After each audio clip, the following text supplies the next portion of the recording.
What's going on, guys? I'm Pierre Mancuso, and this is Replay Rewind. 1,000 video games across 50 years of gaming history. Can I play them all? Well, we're going to find out.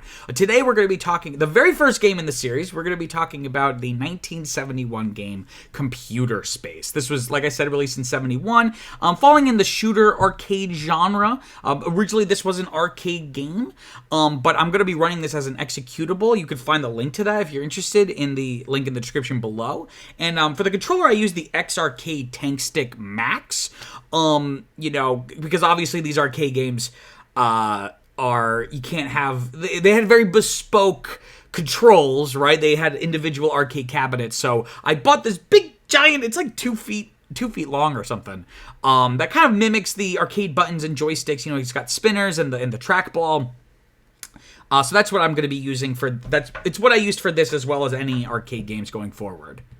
It was developed by Syzygy Engineering and published by Nutting Associates. Very unfortunate name for the publisher.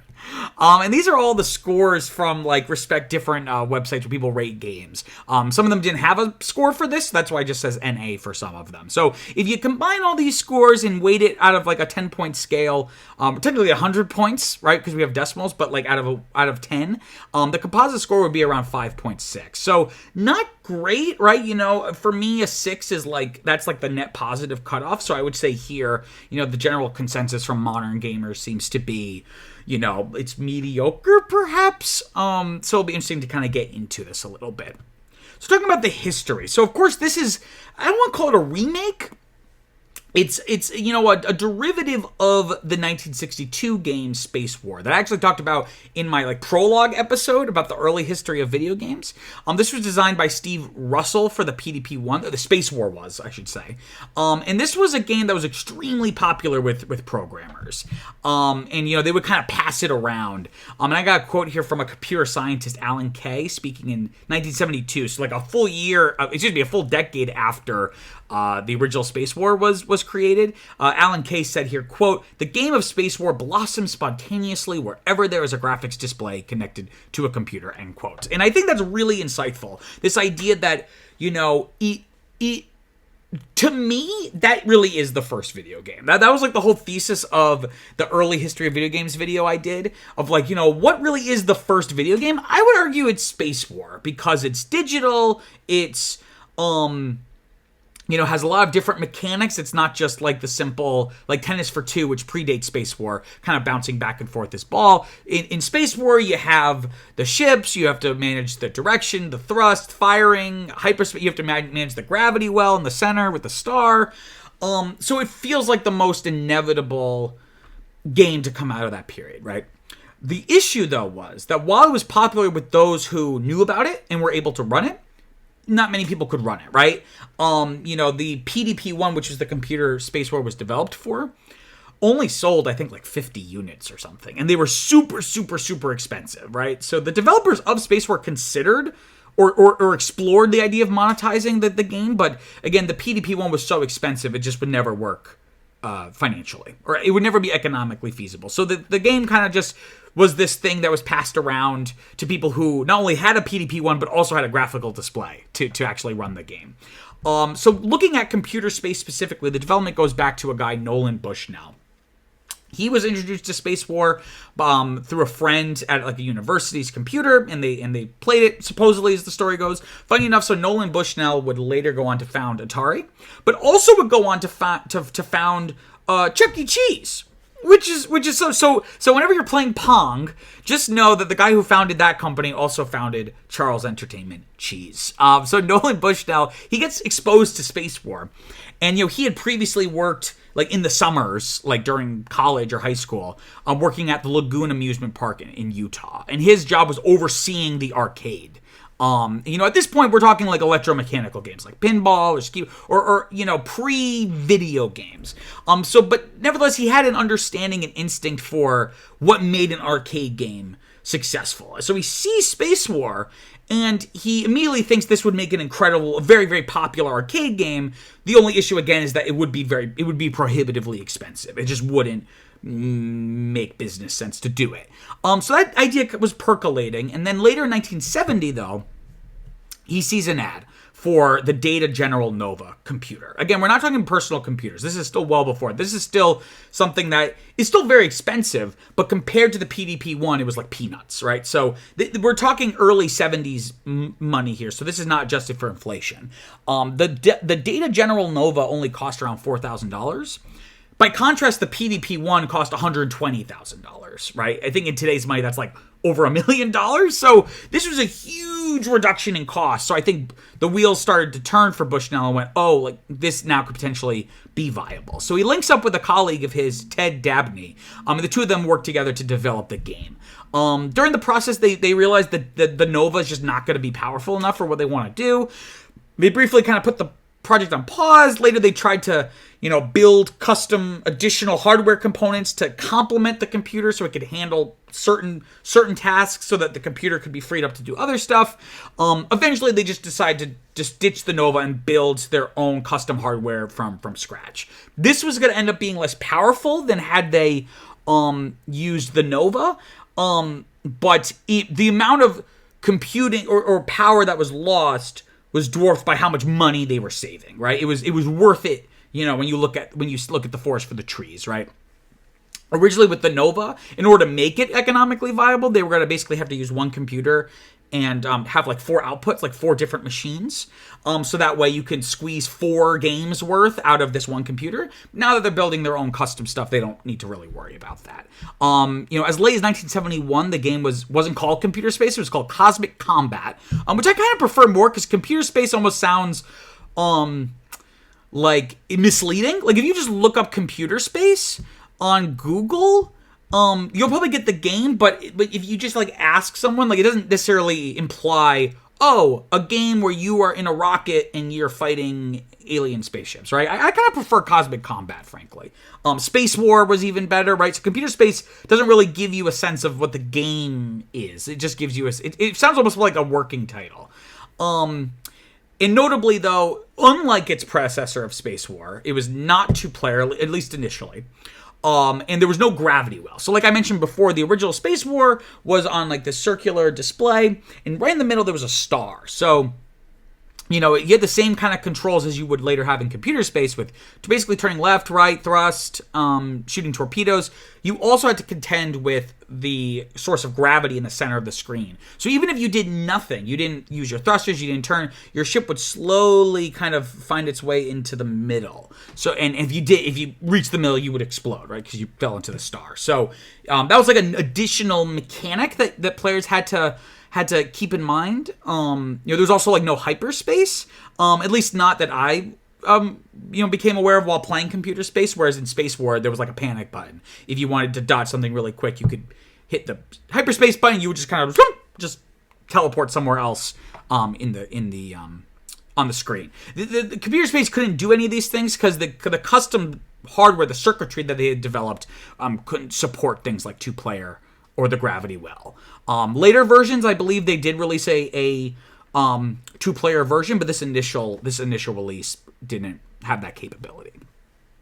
They officially formed this company, the two of them, Syzygy Engineering, but they had trouble finding arcade manufacturers. So at this point in the early 70s, most of the major arcade manufacturers were based in Chicago. And of course, there was no Zoom, and long-distance calls cost a lot of money, so, it was difficult to, pitch to these companies. It wouldn't be as simple as it might be today. Though the game kind of came into existence by like a pure chance of fate. So Bushnell's the dentist of all places, and he's talking to his dentist about what he's working on, what he's doing, and this dentist is like, oh, one of my other patients actually is the sales manager for this arcade company called Nutting Associates. And that's how they got hooked up with Nutting Associates. So, and notably, Nutting let Syzygy retain ownership of the game, so they owned like the IP, and Syzygy would be paid 5% of each cabinet that was sold. I should have done this research before, now that I'm thinking of it, but what I don't know about the arcade industry, and I should probably look up after I finish recording this video, is, what if I'm an arcade owner, once I buy the Computer Space cabinet, or the Pong, or Pac-Man, or whatever it is, do I now just own it? and the only cost is that upfront cost, the very expensive cost, but the upfront cost to buy the cabinet? Or do I owe the company a royalty on every quarter that's put into the thing? I don't know. But in any case, all I know is that if that was the case, Syzygy was not getting any of those royalties. They were just getting paid 5% on every cabinet that was sold, right? So it's finally released. The name changed. They changed it to Computer Space. And notably, the final version didn't use a microprocessor. So that's why games like this or Pong, you can't really play. Like, you can play Pong on MAME, but they're not. It's not like there were game files. In the same way that other, arcade games, there was like a file essentially. So that's why I had to use an executable version of this. Like, someone had to make. It's basically a fan remake essentially, which I really don't want to be doing on this channel and the show, but it's really the only feasible way to play this, right? And it seems pretty faithful based off of what I've seen from like the actual arcade version.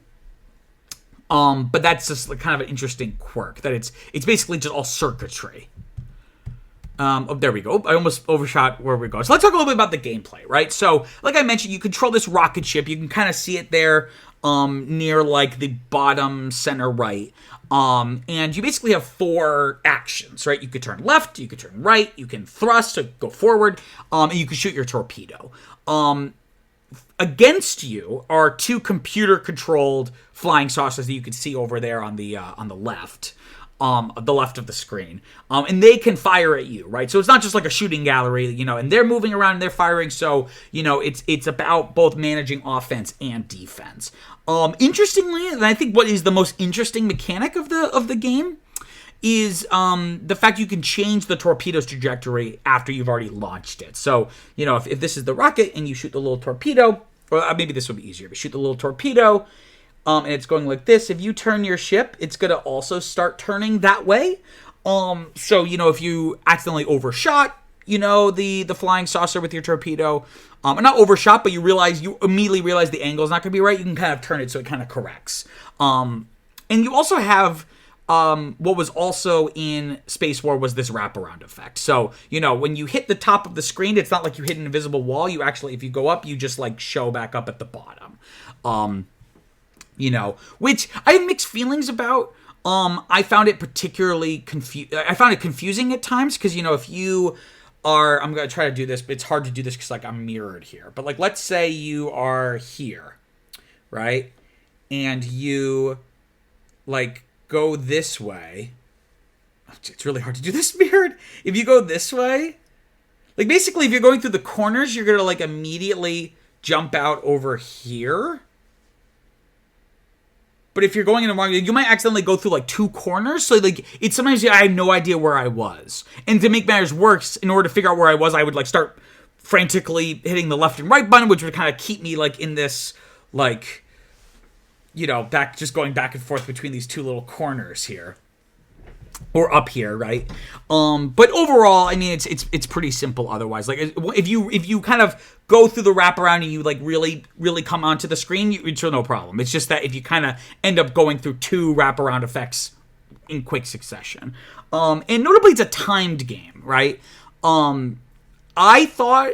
The version I played, maybe you could go in the settings and change it, but when I played, it was just 99 seconds was the time limit. So I figured, okay, maybe it wasn't capable of displaying a 3-digit number. But it turns out that actually the cabinets could be adjusted by the operator, so the time limit could be anywhere from 60 to 150 seconds. Again, I only played it for 99, and that felt more than enough. In terms of the story, there is none, right? We're at this point in gaming history where we haven't really, the technology is not there to even impart or communicate any kind of story. And by story, I mean, we're going to speak as liberally as possible. Like, we're not even talking just about a narrative or characters, but just like the conceit of what it is you're doing. And all that we really have is that you are a spaceship. Notably, there's no framing of like, you are a pilot in the spaceship. You just like are the spaceship.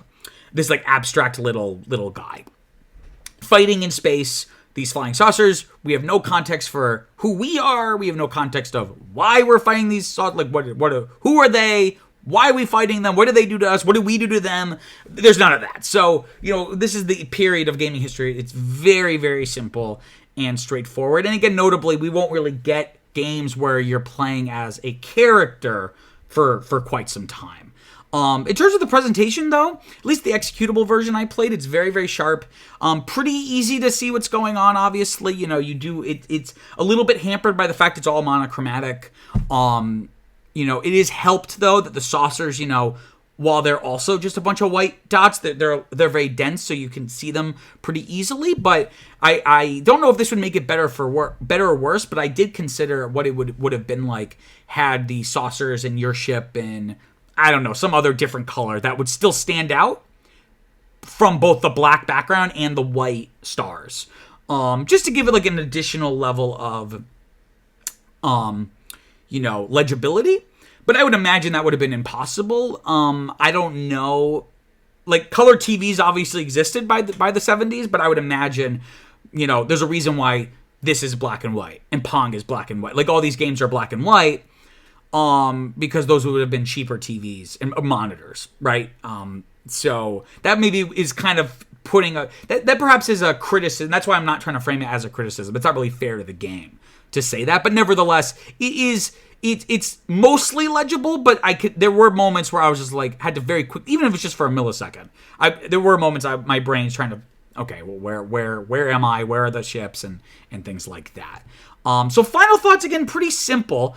Notably, something I didn't talk about, I probably should talk about this in gameplay, that the controls, were not super intuitive, right? So the original arcade cabinet featured 4 buttons, and it would be like left, right, turning left, turning right, thrust, torpedo, or maybe those 2 are flipped, but I found it very unintuitive. Just because, as a modern gamer, I'm not used to using face buttons as for direction. And it was just it made my gameplay worse. And I don't think it's just because I'm used to something better. I think this is just emblematic of the growing pains that the medium was still going through, trying to figure out what is the grammar of this interactive medium. So I try to emulate the original controls as much as possible, but I did go, well, I don't want to cheat here, but the 2-player version that was released later did incorporate joysticks for the movement. So I was like, let me just try it, right? So I assigned the left and right to one of the joysticks. So much better, so much more intuitive. Because that's just what a modern gamer like myself is more used to. But then also, now that movement is moved over to a joystick, now there's only 2 buttons I have to worry about. So my brain I have less buttons I need to remember what they do. Because obviously this is, I'm using this arcade simulated controller. They're not labeled the way that it would have been labeled like on the arcade cabinet. So less buttons, the better. So it made my torpedo and thrusting applications stronger as well. And I played it 3 times. I did like 3 99-second rounds. And I finally won on the third time. So I thought it was an okay game. Again, it's very simple. But again, once I kind of A, got used to it, and B, switched the controls up, it started to become a lot more fun. But I can't imagine had I played it a couple more times I feel like that would have been it for the rest of my life. Like I have no more need to go play this again. So I'm going to give this out of 10. I'm going to be giving these scores. So I'm going to be giving Computer Space, drum roll, a 6 out of 10. So again, a net positive. It's okay. Not bad by any means. And I wouldn't even say mediocre, because I think there's like a fun enough gameplay loop and there's enough things going on to, kind of keep it more interesting. But again, it is very, very simple, and it wears out its welcome, fairly quickly. So coming up in our next episode, we're going to be covering Pong, which is very exciting. A lot of people feel like this is the first video game, and maybe I should have just started it here, but I feel like I had to give Computer Space its due. Even though it wasn't like mammothly successful the way Pong was, again, it is the first commercially available video game, and again, I had to give it its little spotlight for however long that needed to be. So once again, thanks so much for watching. If you haven't already, please like this video. It really, really helps with engagement and the algorithm and people finding the channel. So if you have stumbled upon the channel, you should subscribe. Again, this is going to be a long journey. I'm not sure how far I'm going to get on this journey, but journeys are always better with others. And don't forget to leave a comment down below and let me know what you think of computer space. Until next time, peace out.